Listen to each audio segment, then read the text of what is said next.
wowe ufite ikibazo uranyumva nabi yewe bintera ubwoba wapi kabisa.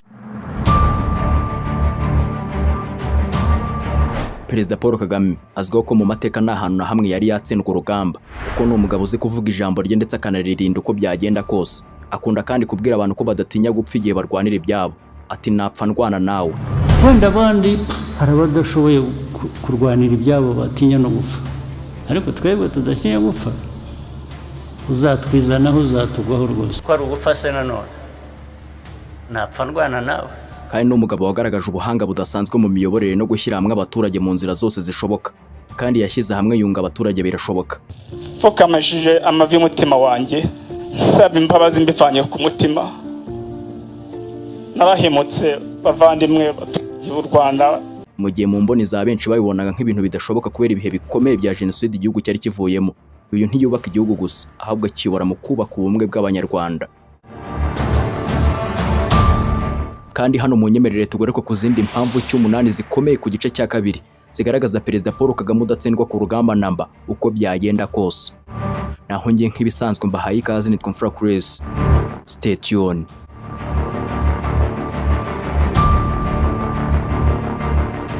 Urugamba rwo gufata Kigali mu 1994 nirwo rugaragaza neza ubuhanga bwa Perezida Paul Kagame mu guhindura amayeri bitewe n'ukuntu ibintu bihagaze.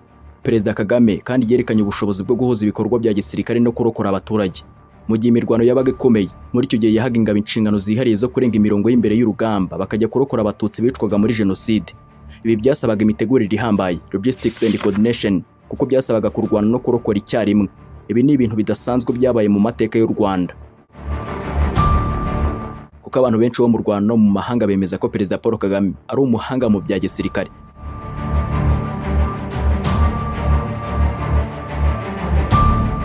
Ariko reka tugaruke ku zindi mpamvu 8 nshya twakusanyije tuvana hirya no hino mu bitabo ndetse n'ibinyamakuru bitandukanye byamwanditseho bishimangira ubuhanga bwe ku rugamba uko byagenda kose. Impamvu ya mbere ni imyitozo ikomeye yahawe, advanced military training. Perezida Kagame yahawe imyitozo mu bihugu binyuranye, uko ubumenyi mu bya gisirikare kubukura mu bihugu bitandukanye nirwo rufatiro rw'uburyo akomatanya n'uburyo bw'intambara zigezweho. Aho yafatiye imyitozo harimo muri Tanzania. Perezida Kagame yahawe imyitozo ya gisirikare cya Tanzania mu mpera z'imyaka y'1970. Icyo gihe yigishijwe imyitwarire n'amahame y'igisirikare kigendera ku murongo, conventional military discipline. Iyi myitozo niyo yatumye asobanukirwa uburyo bwo kubaka ingabo zishobora kumvira amategeko ari byo bita chain of command. Nibyo byatumye RPA Inkotanyi na RDF biba ingabo zizwiho ikinyabupfura n'ubunyamwuga mu karere ka Afurika. Ndetse yakomeje gukarishya imyitozo idasanzwe mu gisirikare cy'Abanyamerika muri US, muri leta ya Kansas, aho yize mu ishuri ryitwa Command General Staff College.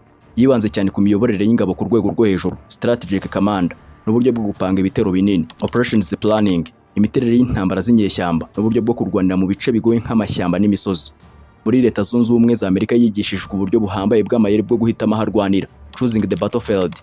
Iyi myitozo yamuhaye ijisho ry'umuyobozi ureba kure, bimwigisha uko bahuza ubutasi, intwaro ziremereye, n'ingabo zirwanira ku butaka kugira ngo batsinde urugamba mu buryo bwateguwe neza cyane. Ariko mbere yaho yari yaragize uburambe mu gisirikare cya NRA, National Resistance Army, mu ngabo zari za Uganda, aho yagiye azamuka kugeza ku nshingano z'ubutasi bwa gisirikare. Ibi byamufashije cyane mu rugamba rwa RPA Inkotanyi yari ifite abasirikare bake cyane ugereranyije na FAL, Force Army Rwandese ya leta y'icyo gihe, maze bifasha RPA Inkotanyi mu rugamba rwo kubohora igihugu n'igihe bahagarikaga jenoside yakorewe abatutsi mu 1994 ku tariki enye Nyakanga. Ibi bituma aba umuyobozi udashobora gusomwa n'umwanzi kuko adakoresha uburyo bumwe gusa, kandi byatumye agira ubumenyi buhagije bwo kuyobora ingabo haba ku rugamba no mu ngabo z'igihugu, professional forces, bituma bafata igihugu. Ku mwanya wa kabiri nuko Perezida Kagame afite ubushobozi bwo kubaka no gukoresha imitwe yihariye y'ingabo, elite special forces. Hano Perezida Paul Kagame yashyize imbaraga zihariye mu gushinga, gutoza no guhugurira ku rwego rwo hejuru imitwe yihariye y'ingabo, special forces. Izi ngabo ntizitandukanye ngo gusa n'imyitozo ikaze zihabwa, ahubwo no buryo zishobora kwinjira mu birindiro by'umwanzi mu buryo bw'ibanga rikomeye, infiltration, zikaba zahindura ishusho y'urugamba mu minota mike cyane ishoboka. Ibi bituma u Rwanda rugira ubushobozi bwo gukora ibitero bikomeye kandi bishingiye ku mbaraga zizewe, zikoresha abasirikare bake cyane ariko bafite ubushobozi buhambaye. Mu ntambara zigezweho ntabwo hapangwa ibitero by'akajagari k'abasirikare benshi, ahubwo hakoreshwa imitwe yihariye ishobora gusenya ibirindiro bikomeye by'umwanzi, gufata abayobozi b'inzego z'abanzi cyangwa gukuraho uburyo bwose bushobora kubuza ingabo zisanzwe gutambuka. Ibi byagaragaye mu bikorwa binyuranye byo guhashya iterabwoba aho u Rwanda rwifashishwaga mu bihugu bitandukanye, kuko izi ngabo ziba zifite ubumenyi bwo kurwanira mu mazi, mu mashyamba n'imisozi miremire ndetse no mu mijyi rwagati, urban welfare. Ubu buryo bwo kubaka imitwe yihariye, Special Forces Modernization, butuma Perezida Kagame agira ubushobozi bukomeye bwa gisirikare bushobora gukemura ibibazo bikomeye mu gihe gito cyane, bityo umwanzi agasanga yahinduriwe amayeri atarabimenya. Kandi ubu bushobozi butuma RDF ikora ibikorwa bitandukanye icyarimwe nta gushidikanya, aho umwanzi atungurwa n'ibitero bituruka mu mpande zose, bikamuca intege mu mutwe no mu bikoresho mbere y'uko urugamba rutangira. Impamvu ya gatatu ituma Perezida Kagame adatsindwa ku rugamba ni umubano wa gisirikare n'ubufatanye ku rwego rw'isi, strategic military diplomacy and coalitions. Perezida Kagame azi neza ko intambara itagerwa n'urugamba rw'imbunda gusa, ahubwo ni uburyo bwiza bwo kurema inshuti n'amahanga ku rwego rwa politiki n'ubushabitsi bw'umutekano, byongerera umutekano utajegajega ku gihugu. Akaba yarashyizeho uburyo bwo kubaka amasezerano n'imikoranire ya gisirikare, military alliances, n'ibihugu bikomeye ndetse n'imiryango mpuzamahanga, bituma u Rwanda rutaba igihugu cy'abafatanyabikorwa ku rwego rw'ubukungu cyangwa se rwa gisirikare mu gihe cy'intambara gusa. Kimwe mu bituma umwanzi adashobora cyangwa bigoye gutsinda u Rwanda nuko Perezida Kagame yashyize RDF mu ruhando rw'ingabo zizeye ku mutekano w'isi, binyuze mu kohereza ingabo nyinshi mu bikorwa by'amahoro bya Loni, UN Peacekeeping, ndetse n'amasezerano y'ubufatanye bw'indashyikirwa nka CAL, Central African Republic na Mozambique, Cabo Delgado. U Rwanda rwahindutse umufatanyabikorwa w'ingenzi cyane ku mutekano wa Afurika. Ibi bituma mu gihe u Rwanda rwagabwaho igitero, amahanga yitarurwanaho cyangwa se akanga guha imfashanyo umwanzi warwo. Iyi politiki y'ubwizerane mu mahanga, strategic credibility, RDF yubatse, ituma umwanzi w'u Rwanda yisanga ari wenyine mu rwego rwa diplomasi, mu gihe Kigali bifite uruvugiro n'ubushobozi bwo gufata ibyemezo birengera umutekano wayo, itazitijwe n'ibihano by'amahanga.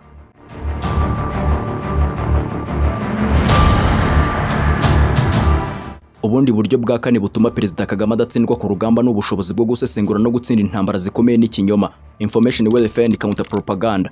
Mu nzego z'intambara zigezweho, urugamba rw'amakuru n'ikinyoma ruri mu bintu bikomeye cyane, hybrid welfare. Perezida Kagame yubatse inzego z'igihugu zikomeye zishobora gusubiza no gusenya imigambi y'umwanzi yo gukwiza ibihuha cyangwa se guhindura isura y'u Rwanda mu mahanga. Ibi bituma u Rwanda rutajegajega rugahagarara rwemye ku mutima imbere y'intambara y'amakuru n'itumanaho barugabaho. Mbere y'uko intambara y'imbunda itangira, umwanzi akoresha imbuga nkoranyambaga n'ibitangazamakuru mu gutangaza inkuru nyinshi zivanzemo n'ibihuha n'amacakubiri mu baturage. Icyakora uburyo u Rwanda rwashyizeho guha abaturage amakuru y'ukuri n'igihe nyacyo ku gihe, proactive communication, busenya amayeri y'umwanzi, counter propaganda. Ibi bituma abasirikare ku rugamba n'abaturage mu gihugu bahora bafite umutima n'icyerekezo kimwe, nta gushidikanya cyangwa ubwoba n'ibinyoma by'umwanzi. Muri ubu buryo bwo guhangana n'ikinyoma, Perezida Kagame akunze kwibutsa abaturage ko urugamba rutareba inzego z'umutekano gusa, ahubwo n'abaturage ubwabo barufitemo uruhare rukomeye. Hano mu mbwirwaruhame ze akenshi akunze kubwira abaturage ati, abasebya igihugu bavuga n'ibinyoma, aho bavugira namwe murahafite, namwe mwagiye mubasubiza. Iri jambo rye ribumbatiye ihame ryo guha abaturage uburenganzira bwo kurwanirira ishema n'ukuri by'igihugu cyabo aho bari hose, by'umwihariko ku mbuga nkoranyambaga no mu binyamakuru, kugira ngo ikinyoma cy'umwanzi kidahabwa uruvugiro n'intebe. Iri jisho ryo kurwanya intambara y'ikoranabuhanga n'ikinyoma rishimangira ko umwanzi adashobora gukoresha amakuru n'ibinyoma byo kuyobya ingabo cyangwa acema abaturage bice, bityo u Rwanda rugahora ruri imbere mu kurinda isura, ishema n'umutekano by'igihugu. Impamvu ya gatanu adatsindwa urugamba ni imiyoborere ishingiye ku gukoresha imibare n'amakuru bifatika, data driven and evidence based in command. Mu buryo bwa gisirikare bwa Perezida Paul Kagame, nta gushyira ibintu mu buryo bwo gupfa kugerageza cyangwa gutekereza uko abonye, inception. Buri gikorwa cyose cy'urugamba n'icyemezo cy'urugamba cyishingikiriza ku makuru afatika, imibare y'ubushobozi n'isesengura rikomeye ry'imiterere y'aho ibintu bihagaze, action by operational data. Ibi bimurinda gufata ibyemezo bishingiye ku marangamutima cyangwa igitutu cy'akanya gato, nk'umugaba w'ikirenga w'ingabo z'u Rwanda, RDF. Igihe cyose cy'urugamba, ingabo z'u Rwanda ziba zifite amakuru ahagije ku mutekano w'aho umwanzi aherereye, ibikoresho afite, n'uburyo ubukungu bwe bwifashe. Ibi bituma umuyobozi mukuru w'ingabo, Commander in Chief, Perezida Paul Kagame, afata imyanzuro itanga umusaruro 100%, high precision decision making. Ibi bigabanya amakosa yo mu rwego rw'igenamigambi rya gisirikare, akenshi atuma izi ngabo zitsindwa intambara zikomeye. Ubu bushishozi buhanitse mu gusesengura amakuru buha RDF n'inzego z'umutekano urufatiro rwo kumenya igihe nyacyo cyo kugaba igitero cyangwa se kwihagararaho, bituma umwanzi ahora asanga RDF yamaze kumutegura neza cyane.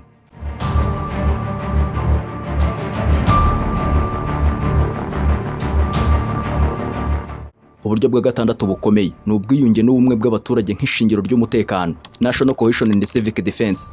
Muri politiki y'imiyoborere ya Perezida Kagame, umutekano si inshingano z'ingabo gusa, ahubwo ni inshingano ya buri muturarwanda. Nyuma ya jenoside yakorewe abatutsi mu 1994, u Rwanda rwubatse politiki ikomeye y'ubumwe n'ubwiyunge, national cohesion, yakuyeho amacakubiri y'amoko n'uturere aho yaba ari hose umwanzi yakwitwaza ngo anyure mu bayobya cyangwa se ngo abacemo ibice. Iyo igihugu cyunze ubumwe, umwanzi ntashobora kubona hapfumurira ngo yinjire, kuko buri muturage ahita ijisho ry'umutekano w'igihugu cye, civic defense, aho amakuru y'umuntu wese ushaka guhungabanya umutekano ahita agera ku nzego zibishinzwe mu masegonda make. Ibi bituma umwanzi adashobora kubaka ibirindiro by'ibanga mu Rwanda cyangwa abona abamushyigikira mu bikorwa bye by'ubwiyahuzi. Ubu bumwe n'isano ikomeye hagati y'abaturage n'ubuyobozi bwabo niyo nkingi ikomeye ihindura u Rwanda nk'inkiki idasenyuka, kuko umwanzi uhiga u Rwanda abahiga abaturage barwo bose bafite umutima n'intego imwe. Ibi bituma abanyarwanda birwanaho batanga amakuru ku bashinzwe umutekano, kubera ya politiki y'ubumwe n'icyizere Perezida Kagame yubatse mu banyarwanda.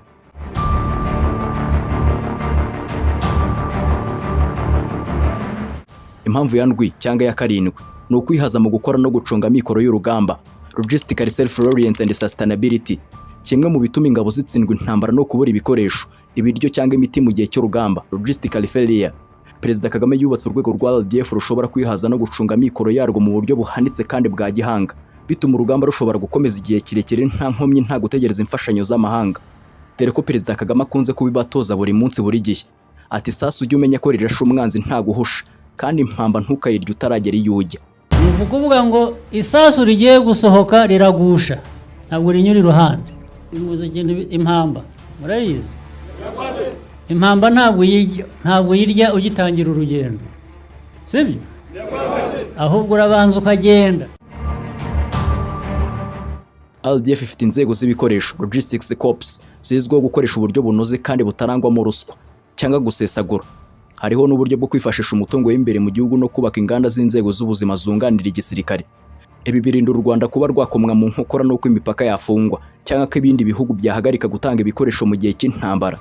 Ubu bushobozi bwo kwihaza no gucunga amikoro, logistical sustainability, buha ingabo z'u Rwanda ubushobozi bwo kurwana intambara z'igihe kirekire mu buryo buhoraho, kandi bukarinda abasirikare ku rugamba kubura ibyo bakeneye byose ngo batsinde umwanzi.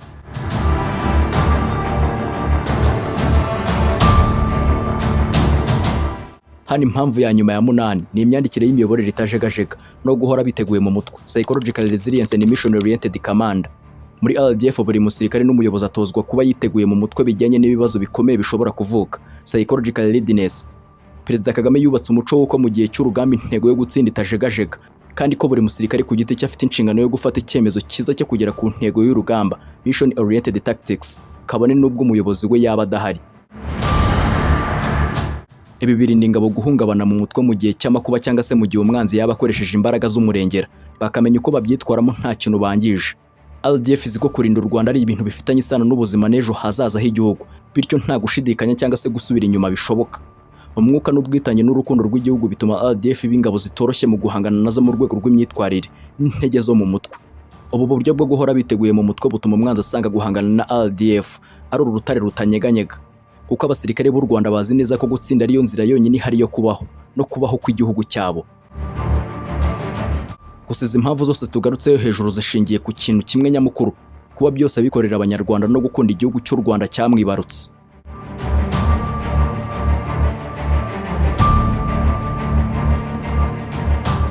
Kandi Perezida Paul Kagame ubumenyi n'ubunararibonye bwe bwamufashije kubaka no gushyiraho urusobe rw'ubutasi rukomeye rurenga imbibi, Global Intelligence Network, rukomatanyirije hamwe n'urwego rw'ubutasi rukomeye mu Rwanda rwitwa NISS, National Intelligence and Security Service. Kikaba ikigo kibasha gukusanya amakuru, kuyasesengura mu buryo bwo kurinda igihugu mu nyungu zacyo kugira ngo igihugu gishobore kumenya aho ibibazo biri bitaraba, bigatuma u Rwanda rushobora guhangana n'imitwe y'iterabwoba cyangwa se abanzi b'igihugu bari imbere cyangwa se imahanga, kuko amakuru yabo aba yageze mu nzego z'umutekano kare cyane.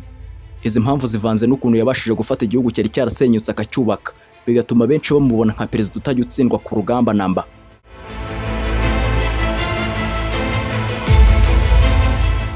Ese umaze kumva ubuhanga budasanzwe bwa Perezida Kagame bwo kudatsindwa ku rugamba namba uko byagenda kose?